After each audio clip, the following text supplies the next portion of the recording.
এখানে কোরআনে আছে ওয়াল বুদনা জাআলনা, এই যেটা পড়ার জন্য আমি খুলছিলাম এটা পড়েই তরজমা বলছি শেষ।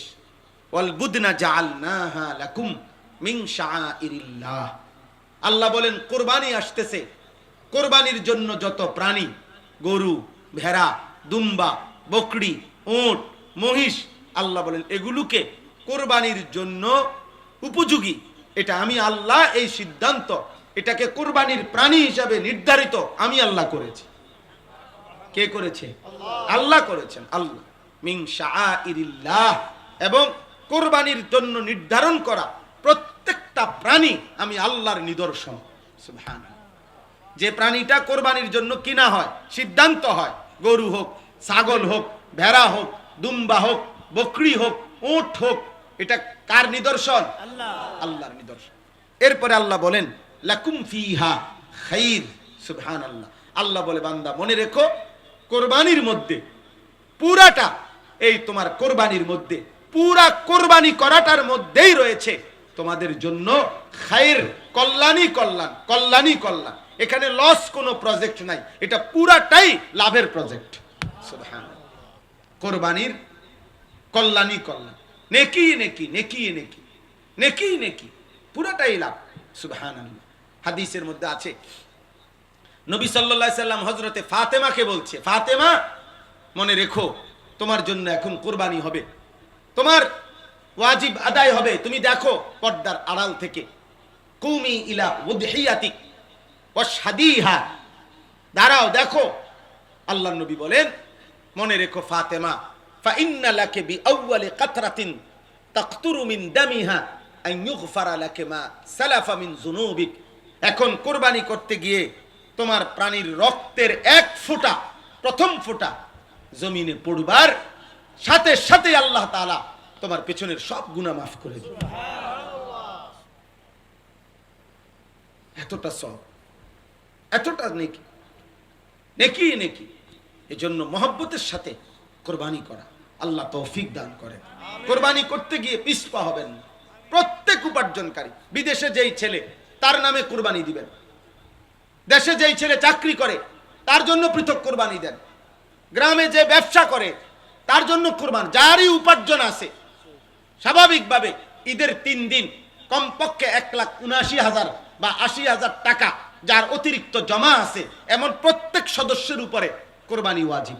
যে মহিলার কাছে স্বর্ণ আছে, কিছু রূপা আছে, স্বর্ণ আছে, কিছু জমার টাকা আছে, 5-10 হাজার টাকা, 1 বড়ি 1.5 বড়ি স্বর্ণ আছে, এই দুইটা মিলাইলে নিঃসন্দেহে 52.5 বড়ি 1,90,000 80,000 টাকা দাম বেশি আসবে। এই মহিলাদের উপরেও কোরবানি ওয়াজিব। কোরবানি ওয়াজিব। কোরবানি গোটা ফ্যামিলির উপরে আসে না, ব্যক্তির উপরে আসে। কোরবানি গর্স প্রতি কোরবানি ওয়াজিব হয় না, ব্যক্তি প্রতি কোরবানি ওয়াজিব হয়। আমরা এটা বানায় নিছে কোরবানি হইলো আমরার ঘরে কোরবানি হইছে না, আমাদের ঘরে কোরবানি হয় না, কোরবানি হয় মানুষের উপরে ওয়াজিব হয়। বুঝেন নাই কথা? এবারটা বিদেশ, এবারটাই দিছে 20,000, হেতে ঢাকা স্যার কি করে তে দিছে 10,000, আর ওই এনে গ্রামে দোয়ান আছে একজনের, হেতের দিছে 80,000। মিল্লা আমি আব্বার কাছেও কিছু আছে, সব মিলাইয়া টেয়া 50,000 মিলাইছে, মিলাইয়া বাপ মার নামে কোরবানি দিছে, সবাই কোরবানি হয়েছে, আল্লাহর রহমতে গোস্ত খাইতে আছে। বাহ, কোরবানি, এটা নি কোরবানি, এটা নি কোরবানি। তো যে ছেলেটা বিদেশ তার কাছে 1,80,000 টাকা অতিরিক্ত নাই, কথা বলে না। যে ছেলেটা চাকরি করে তার কাছে 1,80,000 টাকা নাই, তো তাহলে তার কোরবানি কই? এটা কি বাগে যোগে নাকি এমনি? তাহলে এই জন্য কোরবানি ফ্যামিলির উপরে না, ব্যক্তির উপরে ওয়াজিব হয়। বিবাহিত হোক অবিবাহিত, ওই কয় ফোলা অনেক বিয়েই করছে না, হেতের আবার কি এর কোরবানি না, হেতেরা কোরবানির দরকার নেই, তারা মানা করেন বিয়ে করতে না, তাহলে মৃত্যু পর্যন্ত কোরবানির ঝামেলার থেকে বেচারা বাচ্চা গেল, তারে টাঙ্গাইয়া থন, তারে রৌদ্রের মধ্যে টাঙ্গাইয়া থন।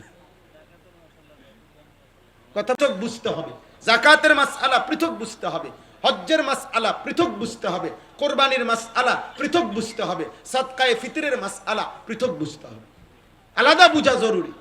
আপনি মামুলি মনে করবেন না। একটা হলো দান সাদাকা, আপনি বলছি যে মাদ্রাসা, মসজিদের মাদ্রাসা সবাই দান করেন, তো কেউ 10 টাকা দিছেন, কেউ 100 টাকা দিছেন, এইটা হলো আপনার ইচ্ছার উপরে। কিন্তু হজ, কোরবানি, যাকাত, সাদাকাতুল ফিতির এটা আপনার ইচ্ছার উপরে না, আপনার শরীয়তে যে পরিমাণ সম্পদ নির্ধারণ করে দিয়েছে ওইটা থাকলে আপনি ইচ্ছা করলেও দিতে হবে, না করলেও দিতে হবে। আপনি মন চাইলেও হজ করতে হবে, মন না চাইলেও হজ করতে হবে। বুঝেন নাই কথা? হুজুর দোয়া করেন, আল্লাহর রহমতে 3 ফুট বিদেশ পাঠাইছি, তারা আস্তে আস্তে লাইন ফাইন হইতে আছে, তারা যদি দয়া কইরা তাগুর উপরে যদি খোদায় দয়া করে, তারা যদি বাফেরে হজ করায় তাইলে গেলাম, হইলে নাইলে যাইতাম না। এসব ফাঁকনা আলাপ, এসব সিহন আলাপ, এটা শরীয়ত না, এটা শরীয়ত না।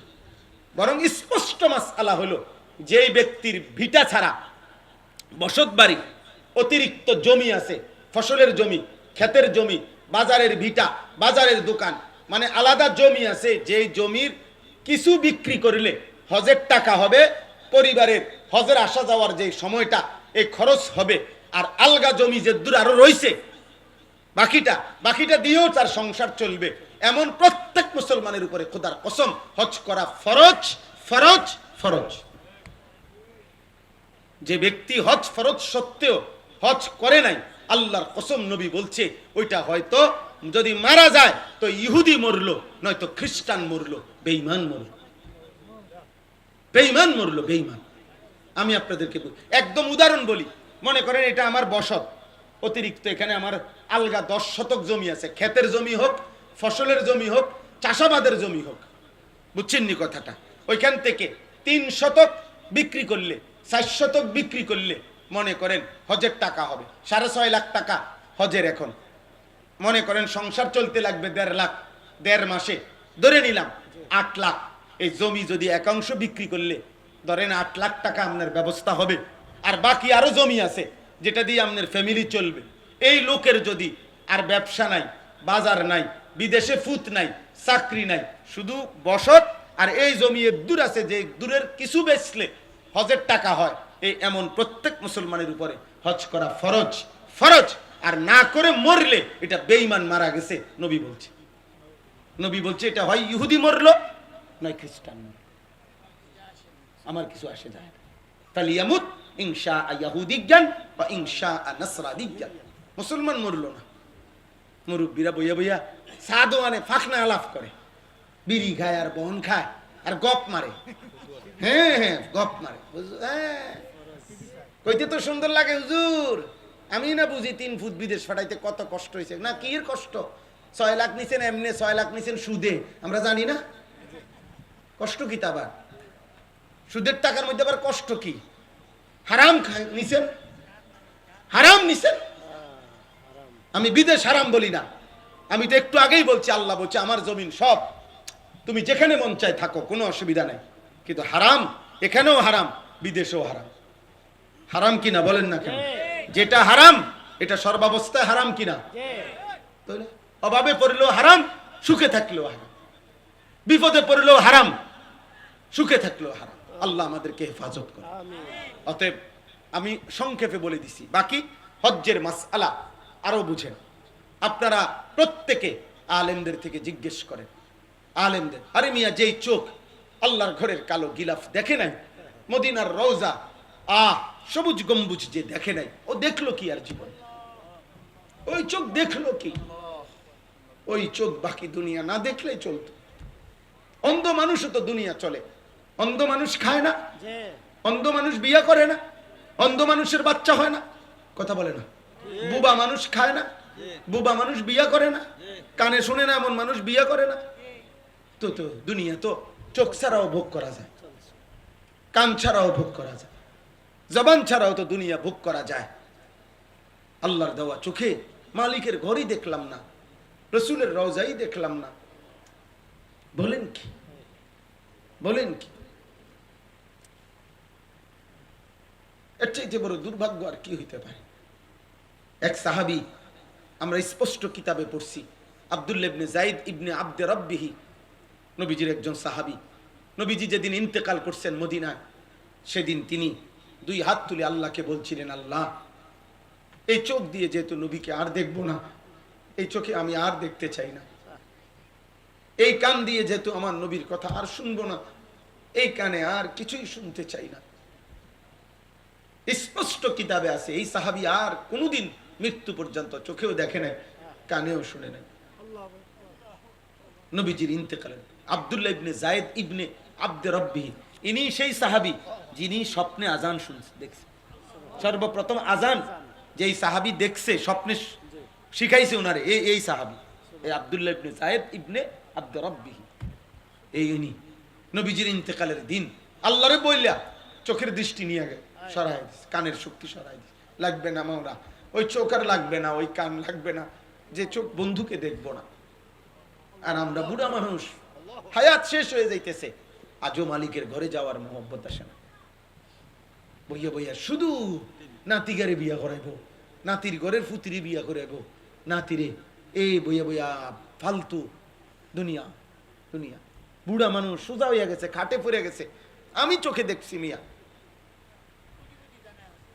আহ আহ আর এই জমির এই হিসাব, এই একটা ধরলাম মাসআলা বললাম, এটা চিন্তা করলে কত মুসলমানের উপরে হজ ফরজ। এমন জমিওয়ালা কি এক দুইজন? কথা বলে না কেন? খুদা 10 শতক, 30 শতক জমি, 50 শতক জমি, এরকম মানুষ অভাব আছে মিয়া? জমির একটা কোনা বেচলে 3 বার হজ করতে পারবো, 3 বার হজ করে নিতে পারবো। এবার 60 বছরে একবার জীবনে ফরজ হজ, ওমা কল্পনায়ও আসে না। ওমা কি তাও ক অনুমাই আগুন বিয়া দিয়ে সারছি না, হাল মারে এমনি লাভ মারে, আও কি কর অনুসো লাগা বিদেশ পাঠাইছি, কদ্দুর গদ্দুয়ার করছি না, কদ্দুর জমি জামা কিনুন না, অনু কদ্দুর গুছাইতে পারছি না। এত সকাল কি এর হজ না? আপনি এত সকাল কি লেখা হজ করে? আপনি বাঁচবেন কমপক্ষে 650 বছর, আপনি এত সকাল হজ করবেন কেন? আপনি কমপক্ষে 645 বছর পরে, 46 বছর বয়সের সময় আপনি হজে করবেন, কারণ আপনি তো মারাই যাবেন 650 বছর পর।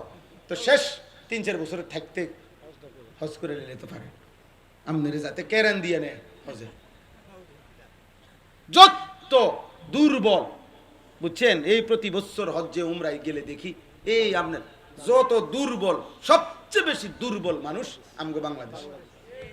চাচার শৈল চলে না, চাচারে কয় ফুব হাবড়া আড়ে ফসিল দিবি, বিশ্বাস করেন না, মানে একবারে সম্পূর্ণ টেম্পার হারাইয়া, আর মানে শৈলের আর কোনো মেয়াদে নাই, এই মেয়াদ উত্তীর্ণ যেটা এবারে যায় আল্লাহর ঘরে আর কুলাইতে পারে না। হজ তো পরিশ্রমের ইবাদত, হজ কিসের ইবাদত? পরিশ্রমী। তো 70 বছরের বুড়া মিয়ারে পাঠাইলেন কেন? আল্লাহ তাআলা আমাদেরকে তৌফিক দান করেন, আল্লাহ আমাদেরকে কবুল করে নেন, আল্লাহ তাআলা আমাদের সবাইকে প্রত্যেককে হজ কুরবানি করার তৌফিক দান করেন, আমিন। ফাইযা ওয়াজাবাত জুনুবুহা ফাকুলু মিনহা ওয়া আতইমুল কানিআ ওয়াল মু'তার। আল্লাহ বলে কুরবানি যখন পূর্ণ হয়ে যায়, প্রাণী জবাই হয়ে যায়, বান্দা আমার কোনো আর ফাযকুরু ইসমাল্লাহি আলাইহা সাওয়াফা, কুরবানির সময় আমি আল্লাহর নাম নিও, আমার স্মরণ, আমার জিকির, তাকবীর, আল্লাহু আকবার, আমার স্মরণ কইরো। আর জবাই শেষ হলে তোমরা খাও, আত্মীয় স্বজন গরিব দুঃখীকে খাওয়াও, আমি আল্লাহই তোমাদেরকে অনুমতি দিয়েছি, আমার শুকর আদায় করো। সুবহানাল্লাহ। এরপরে আল্লাহ শেষ বলছে, লান ইয়ানালাল্লাহা লুহুমুহা ওয়ালা দিমাউহা ওয়ালাকিন ইয়ানালুহুত তাকওয়া মিনকুম। গোশত আমার লাগবে না, রক্ত আমার লাগবে না, তোমার দিলের মধ্যে তাকওয়া, আমার ভয় আছে কিনা, আমার ভালোবাসা আছে কিনা, আমি শুধু ওইটাই দেখব। জবানে শুনবো আমার নাম, দিলে দেখব আমার ভালোবাসা। সুবহানাল্লাহ। এই দুইটা যদি আমি পাই তা আমি বুঝে নিলাম আমারটা, এবার গোশত তোমারে দিয়া দিলাম। বান্দা তুমি গোশত খাও, স্বজন আত্মীয়কে খাওয়াও, গরিব দুঃখীকে খাওয়াও, আমারে শুধু আমার নাম শোনাও মুখে, দিলে আমার ভালোবাসা দেখাও। জিকির এবং তাকওয়া, জিকির এবং কি? তাহলে কুরবানি সামনে আসতেছে, আপনারা প্রত্যেকেই মহব্বতের সাথে খুশি খুশি, বিপদে পড়া ফেঁসে দাওয়ার করণ তো লাগবেই, চলতে তো ওই সমাজে কোরবানির বাপ দেওয়ার চলন যে তো লাগবেই, গ্রামে মানুষের হলে 10 জনের লগে তো চলতেই হয়, এডি কয় কথা, এডিনি কথা। যার যা গেছে গেছে, টাকার মায়া করে লাভ, এমন মাইয়া গো, মাইয়ার বাড়িতে যা কয় বছর ধরে ঘুরাইতে আছি, তারারে 20-50 জন মানুষ খাওয়াইয়া হ্যাঁ ঘুরাইতে আছি, খাওয়ামু খাওয়ামু, দেও 50,000 বাড়াই দাও, চালাই দাও, এই উসিলায় এইটা নি কোরবানি। আলাদা কিনতেন 50,000 টিয়ার গোস্ত। কথা বুঝেন না? কোরবানি হবে মহব্বতে, কোরবানি হবে কার জন্য? আল্লাহর জন্য, আল্লাহর ভালোবাসা, আল্লাহর ভালোবাসা। আল্লাহ আমাদেরকে তৌফিক দান করেন।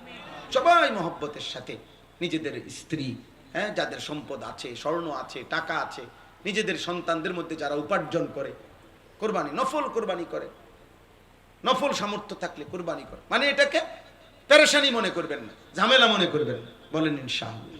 সর্বশেষ কথা হইল, জিলহজ মাস শুরু হয়ে গেছে আলহামদুলিল্লাহ। নবী সাল্লাল্লাহু আলাইহি সাল্লাম জিলহজ্জের কোরবানির আগের এই 9 দিন নবীজি আলাদা গুরুত্ব দিতে বলছে এবং বলছেন রাত্রিবেলা একটু বেশি নফল ইবাদত করতে, দিনের বেলা রোজা রাখতে। রাসূলুল্লাহ সাল্লাল্লাহু আলাইহি সাল্লাম বলেছেন জিলহজ্জের এই 9টি রোজা প্রত্যেকটি কেউ যদি রোজা রাখে 1 বছরের পূর্ণ রোজা রাখার সওয়াব পাবে। এই 9 দিন, আজকে একদিন গেল না আপনার, আমি আলহামদুলিল্লাহ রাখছি এবং ধারাবাহিক এই 9 দিন আগেও রাখার চেষ্টা করছি, এইবারও ইনশাআল্লাহ রাখার ইচ্ছা আছে পুরা 9 দিন। আল্লাহ যেন তৌফিক দান করে।